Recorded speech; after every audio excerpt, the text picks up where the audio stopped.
Hello everyone, Jolene here from Bookworm Adventure Girl. Welcome back. I hope that you are all doing well. Today is Family Day here in Canada, so happy Family Day to everyone who is celebrating. This is where I talk about the books that I'm reading. I like to read diverse books and I highlight Canadian literature. If you are new, thanks so much for checking out the channel. Please hit subscribe and stick around. Today I am going to be sharing the 10 highest rated books that I've read according to Goodreads. This turned out to be a very interesting exercise to do. Basically, I looked up my list of books that I've read on Goodreads. I sorted them by the Goodreads rating, and then in order for the books to make the list, this list, they had to have over 1,000 reviews because I had a number of books on the list that have 1 or 5 or 12 ratings. So even if they are rated 5 stars on Goodreads, it's not fair if only 2 or 3 people are saying that. So I wanted the sample to be larger. Also, these are the ratings and number of ratings at the time of filming. So of course this could easily change. And I also thought that it was interesting that 7 out of 10 of the books are nonfiction.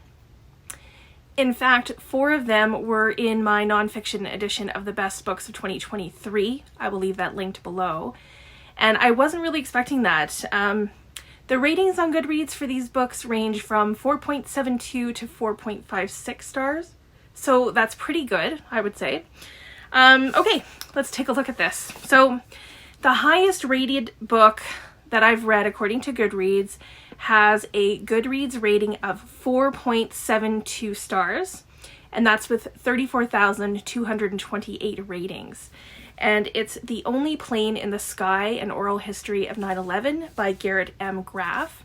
And I rated this book 5 stars. I put it in my number 2 book for the books I read in 2023. If you've seen that video, then you know I went back and forth between this book and my number 1 book, deciding which one I would put as number 1 because to me they were both deserving. So that brings me to the second book on the list that has a Goodreads rating of 4.71 with 193,956 ratings, and it's Know My Name by Chanel Miller. This was my number 1 last year, but just as Goodreads only has a difference of 0.01 between them, both of these are fantastic, and I'm happy to see that they have such high ratings. The next 2 books were also on my nonfiction best books of 2023 list, and they are also only rated 0.01 apart. First, with a Goodreads rating of 4.64 and 57,576 ratings, The Sun Does Shine, How I Found Life and Freedom on Death Row by Anthony Ray Hinton. This is an incredible story, and even though I thought the rating could be better, the writing could be better, and it could have been edited better, I also gave this 5 stars. When I ranked my top 10 books, though, this was not in my top 5. And I'm kind of surprised that the next book doesn't rate a little bit higher, as it did for me. So next, with a Goodreads rating of 4.63 and 228,538 ratings, this is Just Mercy, A Story of Justice and Redemption by Bryan Stevenson. This book is closely related to The Sun Does Shine, and it's great seeing them both rated so high. I agree that they deserve the high ratings that they have. The next book on the list is the first fiction book with a Goodreads rating of 4.62 and 1,310,845 ratings, and it's The Nightingale by Kristin. This is an excellent book. And when I saw my own rating, I was kind of surprised that I had only given it 4 stars. This is a book that I have thought about many times. I have recommended it to several people. So it's also one that I may at some point change my rating, but perhaps I need to do a reread to make sure that there isn't something that I'm forgetting. Like, why is it that I only gave it 4 stars? I don't really remember. Next we go back to nonfiction. And this book is huge. It has a Goodreads rating of 4.58 and only 3,474 ratings. And it is Red Comet, The Short Life and Blazing Art of Sylvia Plath by Heather Clark. Now, this is a huge commitment, huge. And maybe its audience is more targeted to fans of Sylvia Plath, but I also gave this 5 stars, and I'm not surprised to see it here. It leaves no stone unturned. And I like how it focuses on Sylvia Plath as a complete person and doesn't just focus on her death. Next is a book that I read just recently and haven't even wrapped it up yet. This has a Goodreads rating of 4.57 and it has 1,904 ratings. And it is Policing Black Lives, State Violence in Canada from Slavery to the Present by Robyn Maynard. I gave this book 4 stars, but I'm very happy to see it rated so high on Goodreads. If I had only rated it for its importance and for the information alone, I too would have rated it higher and given it 5 stars. When I do my wrap up, I will explain why I only gave it 4 stars, but I am happy to see it on the list.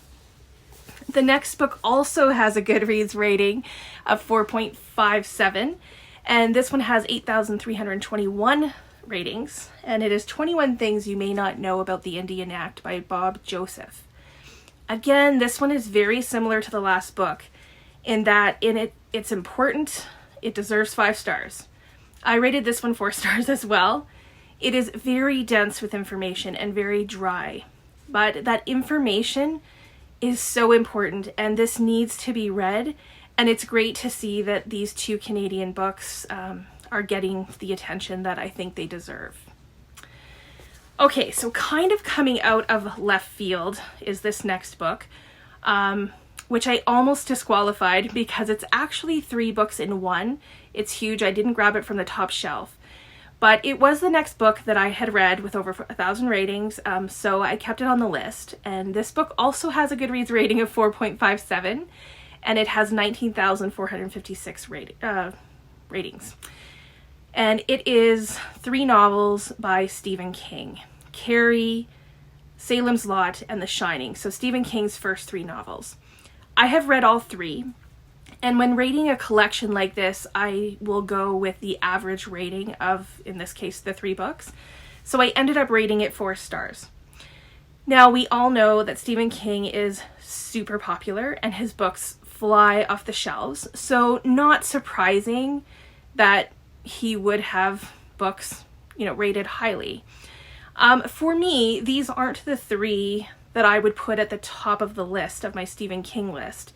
Of the 3, I think The Shining would be my favorite, but he has so many other books that I would personally rate higher. And then the last book on the list has a Goodreads rating of 4.56, and it has 184,479 ratings, and it is The Boy, the Mole, the Fox, and the Horse by Charlie Mackesy. This is where this list and I don't really agree. I have already actually unhauled this. I know this book gets a lot of hype. It's cute. It has cute drawings. It has inspirational quotes that after a while it all felt a bit too cutesy for me, and I only gave this book 3 stars.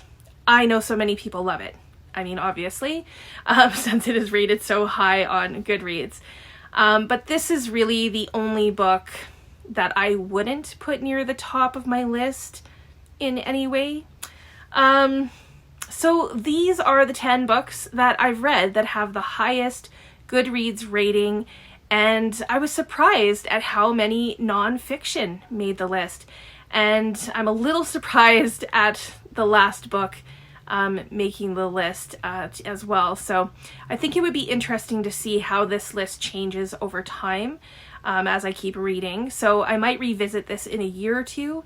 And I think that I'm also going to look at the 10 highest rated books that I have unread on my shelves. So stay tuned for that because I'm thinking that perhaps it will inform some of my reading this year. So please let me know if you have read any of these and if you agree or disagree with the Goodreads ratings. I look forward to chatting with you in the comments. As always, thank you so much for watching. I hope you enjoy your day, and don't forget to make every day an adventure.